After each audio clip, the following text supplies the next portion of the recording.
어머니의 마지막 소원. 멀어진 거리. 아버지가 심장마비로 갑자기 돌아가신 것은 내가 35이 되던 해였다. 장례를 치르고 나서 어머니와 나는 앞으로의 일을 의논했다. 어머니, 서울로 올라오세요. 우리 집 근처에 좋은 아파트 구해드릴게요. 아니냐, 민수야, 엄마는 이 집이 좋아. 내 아버지 산소도 가까운데 어떻게 떠나겠니? 너무 걱정하지 마라. 나는 어머니의 고집을 꺾을 수 없었다. 아버지와 평생을 함께한 그 작은 시골집을 떠나기 싫다는 어머니를 이해했다. 그렇게 어머니는 충남의 작은 농촌 마을에 혼자 남게 되었고 나는 서울로 돌아왔다. 처음 몇 달은 주말마다 어머니를 찾아뵙겠다고 다짐했다. 실제로 한 달에 2번 정도는 내려갔다. 하지만 시간이 지나면서 회사 일은 점점 바빠졌고 아내는 둘째를 임신했고 큰아이는 학원 스케줄이 빡빡했다.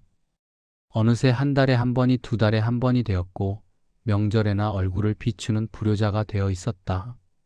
어머니, 이번 주말은 회사에서 중요한 프레젠테이션이 있어서요. 다음 주에 갈게요. 그래, 그래.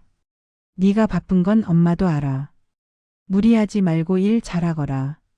전화를 끊을 때마다 어머니의 목소리는 조금씩 작아졌지만 나는 그것이 단순히 전화기 문제라고 생각했다. 혹은 생각하고 싶었다. 이 외면했던 신호들. 민수야, 요즘 엄마가 좀 피곤해서 그런지 자꾸 깜빡깜빡하네. 어제도 가습을 켜놓고 깜빡했다. 나이 드시면 그럴 수 있죠. 어머니. 조심하세요. 아, 죄송한데 지금 회의 들어가야 해서요. 나중에 다시 전화드릴게요. 아, 그래. 잘하거라. 지금 생각해보면 어머니는 그때 무언가를 말하고 싶어 하셨다. 하지만 나는 늘 바빴다. 회사에서는 승진 심사를 앞두고 있었고 집에서는 큰아이 학교 문제로 아내와 마찰이 있었다. 어머니의 전화는 하루에도 몇 번씩 울렸지만 나는 통화를 짧게 끝내기에 급급했다. 주말에는 골프 약속이 잡혀 있었다. 거래처 사장님과의 중요한 라운딩이었다. 어머니께 내려간다고 말씀드렸다가도 다음 주에 갈게요 라는 말로 바꾸곤 했다. 여름 휴가 때는 가족들과 몰디브로 여행을 갔다. 1년 내내 바쁘게 살았으니 이 정도 휴식은 당연하다고 생각했다. 어머니 집까지는 차로 2시간이면 충분했지만 그 짧은 시간도 내기 어려웠다. 아니, 내지 않았다. 3. 숨겨진 진실. 그해 가을 동생 민정이에게서 급한 전화가 왔다. 오빠 어머니가 쓰러지셨어. 지금 응급실이야. 빨리 와. 심장이 철렁 내려앉았다.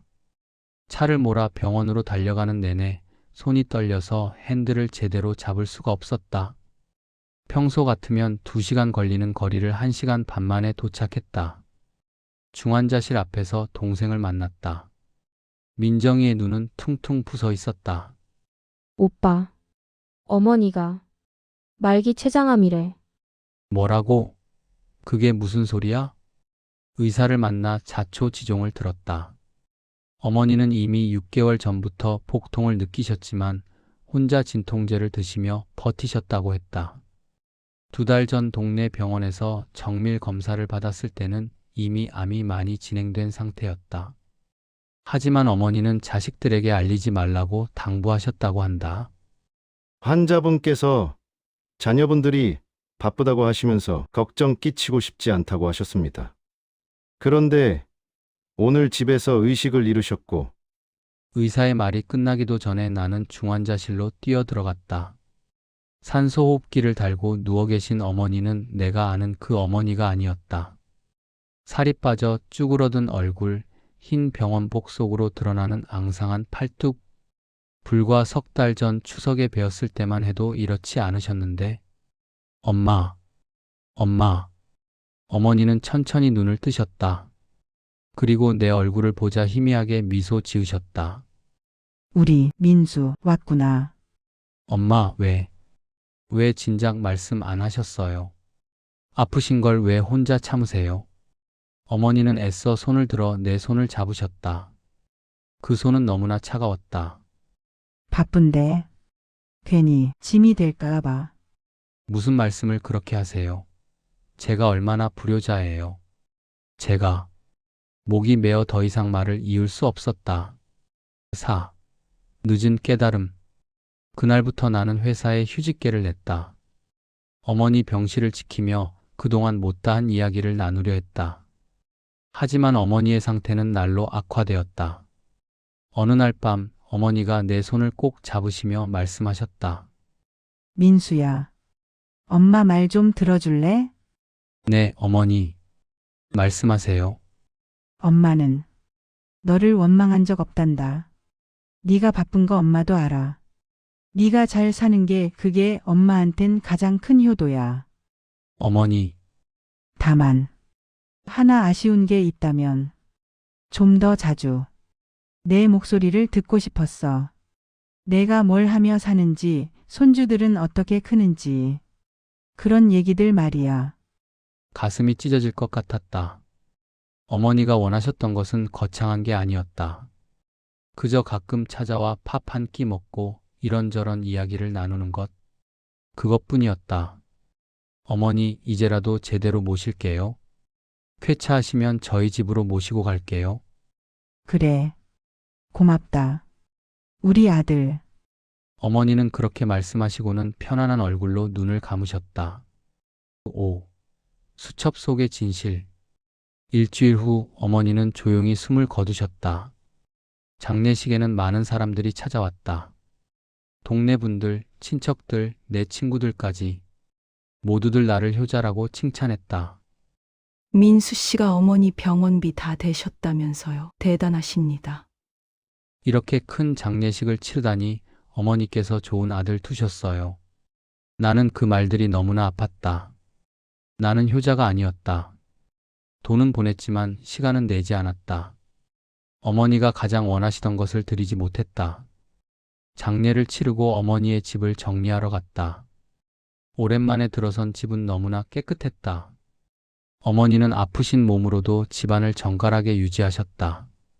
방을 정리하던 중 서랍 속에서 낡은 수첩 하나를 발견했다. 표지에는 민수 일기라고 쓰여 있었다. 펼쳐보니 내 이름과 함께 날짜들이 빼곡히 적혀 있었다. 3월 2일 민수한테 전화했다. 목소리가 피곤해 보였다. 밥은 잘 먹는지 궁금했는데 물어보지 못했다. 통화 3분. 4월 18일 민수가 승진했다고 한다. 축하한다고 했더니 바쁘다고 전화를 끊었다. 맛있는 밥이라도 차려주고 싶었는데 아쉽다. 6월 15일 민수 생일. 새벽부터 일어나 미역국 끓이고 산적도 부쳤다. 저녁까지 기다렸는데 못 온다고 문자가 왔다. 회사 회식이래. 괜찮다. 내일 먹으면 되지. 7월 20일 배가 아파서 동네 병원 갔다. 검사 좀 받아보래. 민수한테 말하려다가 참았다. 승진 심사 기간이라고 했는데 괜히 걱정 끼치고 싶지 않다. 9월 3일 큰 병원에서 검사 결과 나왔다. 췌장암 3기래. 의사가 자식들에게 알리라고 했지만 민수 목소리 들으니 너무 피곤해 보였다. 다음에 말해야지. 10월 10일 추석. 민수가 왔다. 살이 많이 빠진 것 같다며 걱정했지만 엄마는 다이어트 중이라고 둘러댔다. 손주들 얼굴 보니 너무 좋았다. 이것만으로도 충분하다. 11월 5일 아파서 거의 누워 있었다. 민수한테 전화하고 싶었지만 참았다. 내 목소리 들으면 알아챌 것 같아서. 12월 24일 크리스마스 이브. 민수가 가족들과 제주도 간다고 한다. 괜찮다고 했다. 혼자 떡국 끓여 먹었다. 맛이 없었다. 눈물이 수첩 위로 떨어졌다. 한 장 한 장 넘길 때마다 가슴이 무너져 내렸다. 어머니는 아픈 몸을 이끌고 혼자 병원을 다니셨다. 두려움과 외로움 속에서도 자식 걱정만 하셨다. 마지막 페이지에 도착했다. 어머니가 병원에 입원하시기 직전에 쓰신 것 같았다. 글씨가 흐트러져 있었다. 1월 28일 이제 정말 힘들다. 하지만 민수한테는 끝까지 말하지 말아야지. 우리 아들 너무 바쁘게 사는구나. 엄마는 내가 그렇게라도 열심히 살아주는 게 고맙고 자랑스럽다. 민수야, 엄마가 이 글을 쓰는 건 혹시나 해서다. 혹시 엄마가 못 버티고 가게 되면 내가 이 수첩을 보게 될까야 봐. 절대 자책하지 마라. 엄마는 내가 잘 사는 것만으로도 충분히 행복했단다. 내가 좋은 회사 다니고 좋은 아내 만나서 예쁜 아이들 낳아 키우는 걸. 그게 엄마의 가장 큰 기쁨이었어. 미안하구나. 엄마가 더 튼튼했으면 내가 더 바쁠 때까지 기다릴 수 있었을 텐데. 엄마가 약해서 미안하다. 민수야, 행복하게 살아라. 그리고 내 아이들에게는 좋은 아빠가 되어주렴. 시간을 내서 함께 밥을 먹고 이야기를 나누고 손을 잡아주렴. 그게 진짜 사랑이란다. 사랑한다, 우리 아들. 엄마가 가장 자랑스러워하는 우리 민수. 엄마가. 수첩을 덮는 순간 나는 그 자리에 주저앉고 말았다. 소리내어 울었다. 이 집에서 어머니가 혼자 이 글을 쓰셨을 생각을 하니 견딜 수가 없었다. 6. 영원한 빚. 어머니의 장례를 치른 지 1년이 지났다.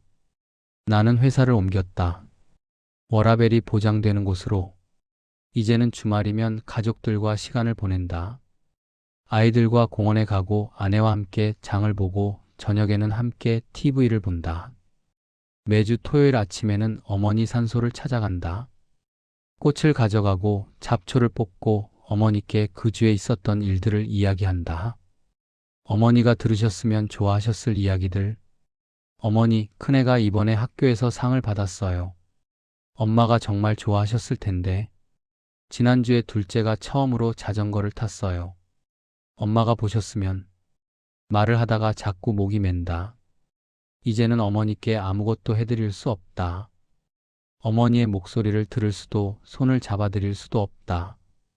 지금도 가끔 전화벨이 울리면 순간 어머니의 전화일까 싶어 가슴이 뛴다. 하지만 더 이상 어머니의 전화는 오지 않는다. 그 목소리를 다시 들을 수 없다. 사람들은 여전히 내가 효자였다고 말한다. 어머니 병원비를 다 댔고 큰 장례를 치렀으니까. 하지만 나는 안다. 진짜 효도는 돈이 아니었다는 것을. 함께하는 시간, 따뜻한 말 한마디, 손을 잡아드리는 것. 그것이 진짜 효도였다는 것을. 어머니는 끝까지 나를 원망하지 않으셨다. 당신의 아픔보다 내 걱정을 더 하셨다. 그 무조건적인 사랑이 지금의 나를 더 고통스럽게 한다. 만약 시간을 되돌릴 수 있다면 나는 어떻게 할까? 그 수많은 주말에 골프채 대신 차 키를 들고 어머니께 달려갈 것이다. 그 긴 전화 통화들을 짜증내지 않고 끝까지 들어드릴 것이다. 회식을 빠지고 어머니의 생일 미역국을 먹으러 갈 것이다. 하지만 시간은 되돌릴 수 없다. 나에게 남은 것은 평생 짊어져야 할 후회뿐이다. 책상 서랍에는 어머니의 수첩이 고이 보관되어 있다.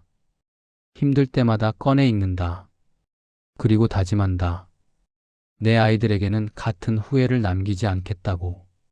바쁘더라도 시간을 내겠다고. 함께 있어주겠다고. 어머니, 이제는 알았어요. 늦었지만 이제는 알았습니다. 사랑은 나중에 하는 게 아니라는 것을, 효도는 할 수 있을 때 해야 한다는 것을. 죄송합니다, 어머니. 그리고 사랑합니다. 세상에서 가장 큰 후회는 할 수 있을 때 하지 않은 것이다. 부모님이 살아계실 때 효도하라. 그 시간은 다시 돌아오지 않는다.